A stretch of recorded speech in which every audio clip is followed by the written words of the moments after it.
नजर लगने से हिफाजत।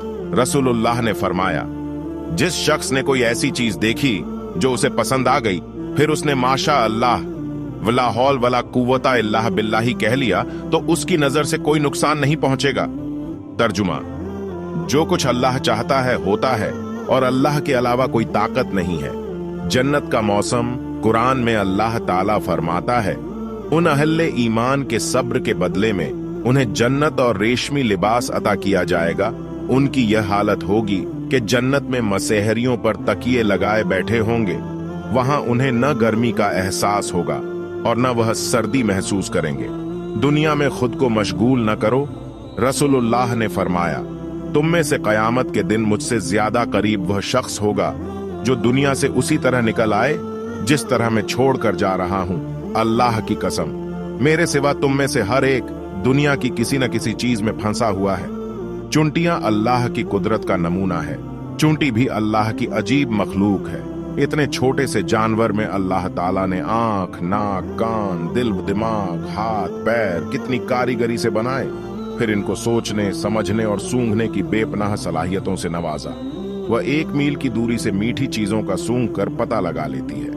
चुंटियों की सरदार को जब कोई चीज मिलती है तो वह अपने मातहत तमाम चंटियों को बुलाती है और वह उस चीज को उठाकर अपने बिलों में ले जाती है।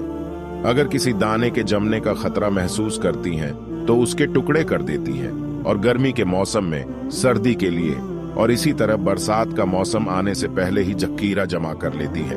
बगैर किसी मशीन व आला के गर्मी और बरसात के मौसम की खबर उन्हें किसने दी? इतनी छोटी सी मखलूक को ऐसे ऐसे हुनर सिखा देना अल्लाह की कुदरत का करिश्मा है। असहाबे सुफ़ा जब मस्जिद नबवी की तामीर हुई तो उसके एक तरफ चबूतरा बनाया गया था जिसको सुफ़ा कहा जाता है। यह जगह इस्लामी तालीम व तरबियत और तबलीग व हिदायत का मरकज था। जो सहाबा रजी अल्लाहु अन्हु यहाँ रहा करते थे उनको असहाबे सुफ़ा कहा जाता है। इन लोगों ने अपनी जिंदगी को अल्लाह की इबादत, रसूलुल्लाह सल्लल्लाहु अलैहि वसल्लम की खिदमत और कुरान की तालीम हासिल करने के लिए वक्फ कर दिया था।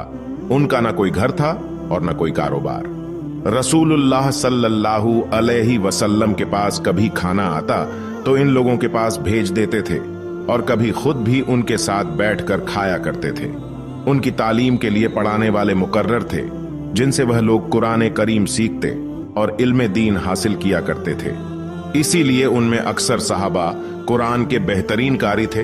अगर कहीं इस्लाम की तबलीग और तालीम व तरबियत के लिए किसी को भेजने की जरूरत पेश आती तो इन्हीं सहाबा में से किसी को भेजा जाता था। रसूलुल्लाह सल्लल्लाहु अलैहि वसल्लम के जलीलुल कद्र सहाबी और हदीस को सबसे ज्यादा रिवायत करने वाले हजरत अबू हुरैरा रजी अल्लाहु अन्हु भी इन्हीं असहाबे सुफ़ा में थे। परिंदों की परवरिश चमगादड़ के अलावा तमाम परिंदे अंडे देते हैं। वह उन पर बैठकर हरारत व गर्मी पहुंचाते हैं। फिर कुछ दिनों के बाद उन अंडों से बच्चे निकल आते हैं। उन चूजों की गिजा के लिए अल्लाह ताला ने बेशुमार कीड़े मकोड़े पैदा कर दिए जिनको पकड़कर परिंदे अपने बच्चों के मुंह में डाल देते हैं। जब उनके जिस्म में पर निकलने लगते हैं तो परिंदे बड़ी आसानी के साथ खुद ब खुद उड़ना सीख जाते हैं। आखिर उन परिंदों को अंडों से बच्चे निकालने, परवरिश करने और उड़ने का सलीका कौन सिखाता है? बेशक अल्लाह ताला ही ने अपनी कुदरत से उनकी पैदाइश और तरबियत व परवरिश का इंतजाम फरमाया है।